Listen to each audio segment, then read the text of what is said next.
¿Cuáles son las fuentes de la revelación de nuestra santa fe?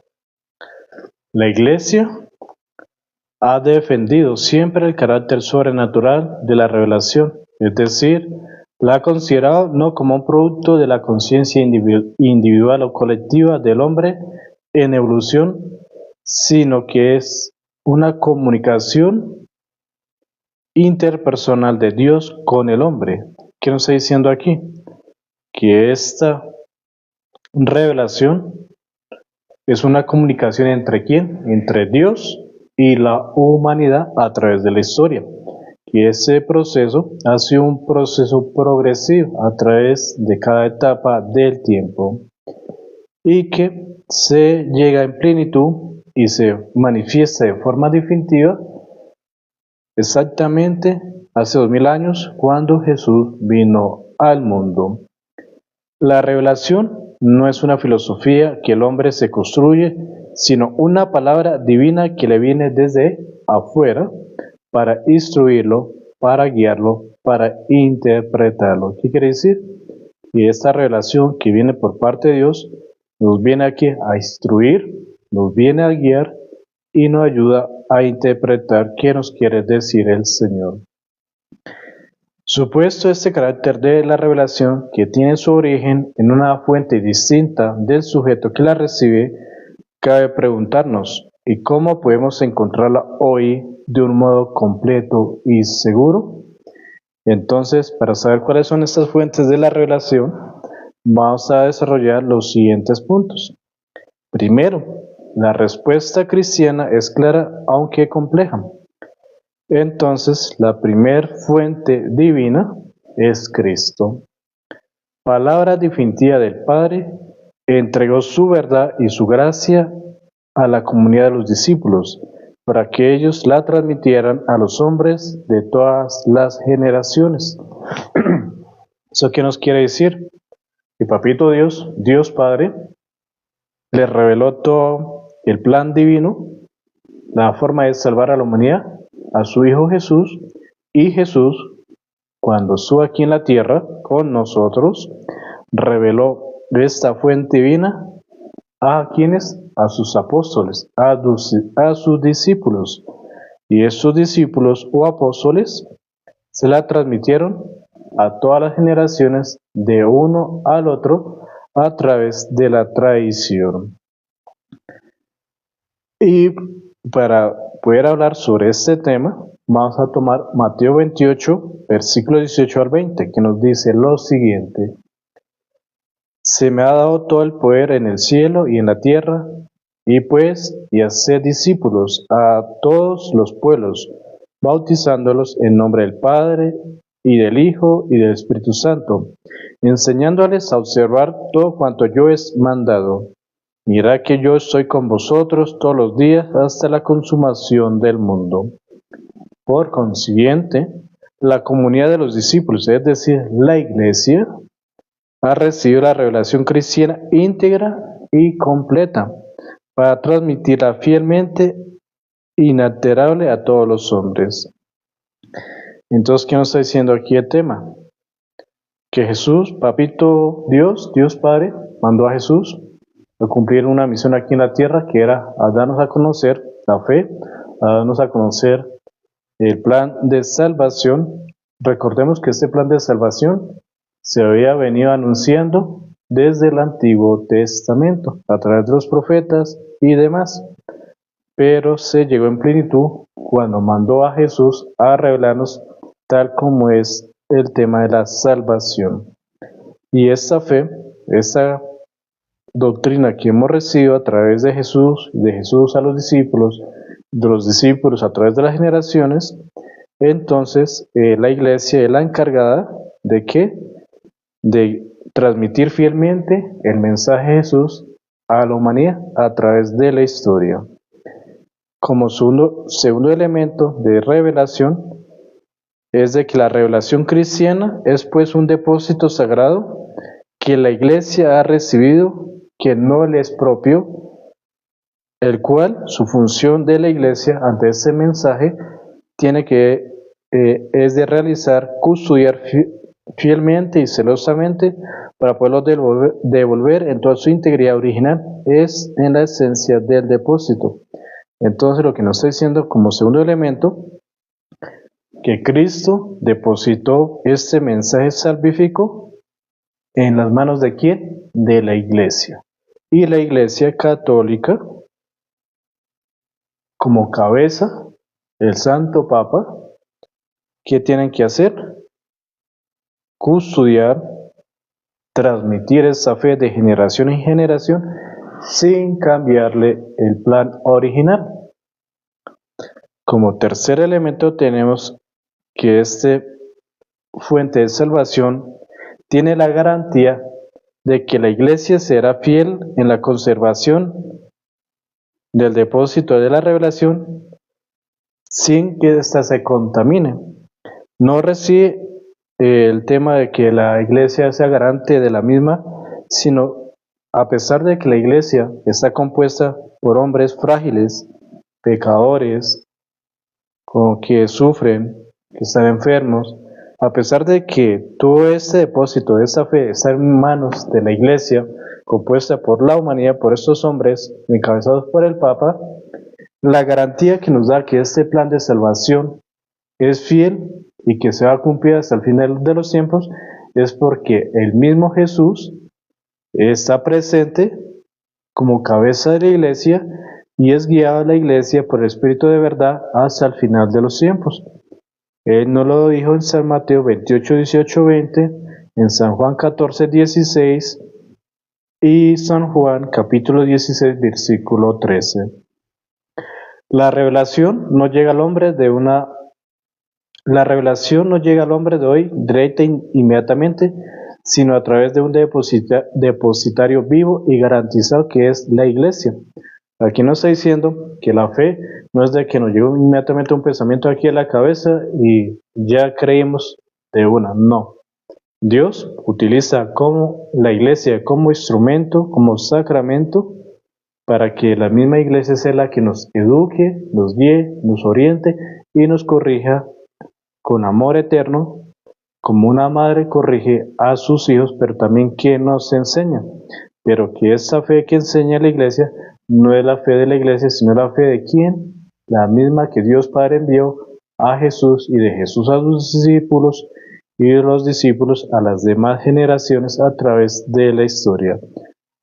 Y que esta fuente de revelación que está en depósito en las manos de la Iglesia Católica, la garantía que tenemos es que sencillamente Jesús la patentó, la autorizó para transmitir el mensaje. A través del tiempo, de las diversas culturas, de las varias filosofías y lenguajes, la labor de la Iglesia será la de traducir el mensaje divino y definitivo de Cristo, encarnándolo en conceptos cercanos e inteligibles para los hombres, pero siempre de forma que el mensaje original, aquello que le fue confiado como depósito, permanezca inalterado y completo.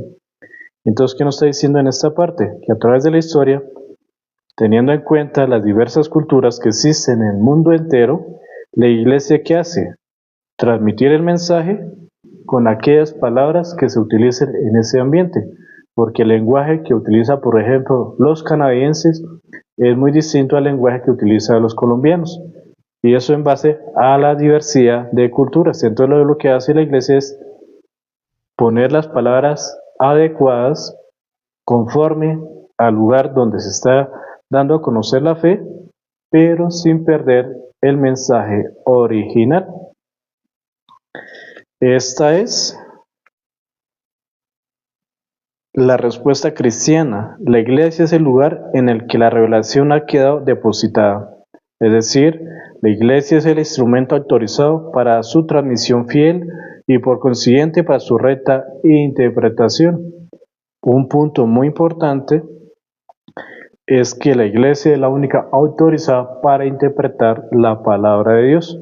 No cualquier grupito de garajes lo puede hacer, solamente es la que Dios autorizó a través de ¿quién? De la piedra. ¿Y quién es la piedra? Pedro. Ninguna interpretación de la revelación podrá ser tenida por válida si se aparta de la interpretación viva y tradicional de quién, de la Iglesia, porque es a esa comunidad de discípulos a quienes se ha prometido la presencia eficaz de Cristo y de su Espíritu de verdad, para que el mensaje se conserve intacto y se transmita de generación en generación hasta el fin del mundo. Como segundo elemento, segundo punto a tener en cuenta, tenemos el tema de la tradición. Pero el término puede significar también, y significa de hecho, el objeto que se transmite, o sea, el depósito revelado que nos llega desde los apóstoles a través de la cadena de transmisores. Aquí, como segundo elemento que nos está dando a conocer, es de que la iglesia también está compuesta por la tradición, y que la tradición, personas que escucharon, que vieron y que vivieron ese momento, y que esa enseñanza que escucharon, que vieron en ese momento, se la transmitieron a sus hijos y de sus hijos a la siguiente generación de hijos, y así sucesivamente hasta llegar hoy, año 2025, y por todos los años que el Señor permita que el mundo exista para que esta tradición siga del uno al otro. Esta tradición de apóstoles a través de la cadena, esta tradición o revelación que se transmite se concretó de varias maneras. Entonces aquí nos está mostrando que la tradición no se diría de diferentes formas. La tradición puede ser por la predicación oral, puede ser por escritos diversos, por la vida litúrgica, entre otros. Con todo ello, no solo se transmitía un contenido conceptual, sino una revelación viva, encarnada, operante y dinámica. Esto quiere decir, por ejemplo, de aquellos hermanos que escucharon las prédicas de Jesús, fueron personas que se convirtieron parte de esa tradición, que todo lo que escucharon, que vieron, por ejemplo, aquellos 5,000 hombres que participaron del milagro de que Jesús multiplicó los panes, pues todo eso que ellos vieron, escucharon y que se llenaron sus pancitas de pan y de pescado, esa misma enseñanza que vieron, que sintieron, pues la transmitieron a sus hijos y de generación tras generación. Entre las muchas maneras de transmitir la revelación, sobresalen aquellos escritos o escrituras que por estar inspirados por Dios, que son sagrados, son ellos mismos palabra de Dios. En ellos fijaron el mensaje divino los autores inspirados, y aquellos autores inspirados a través de la historia, especialmente el Antiguo Testamento, fue por profetas, apóstoles, varones apostólicos, de modo excepcional, válido, auténtico, infalible. La escritura no es un eslabón más de la cadena de la tradición.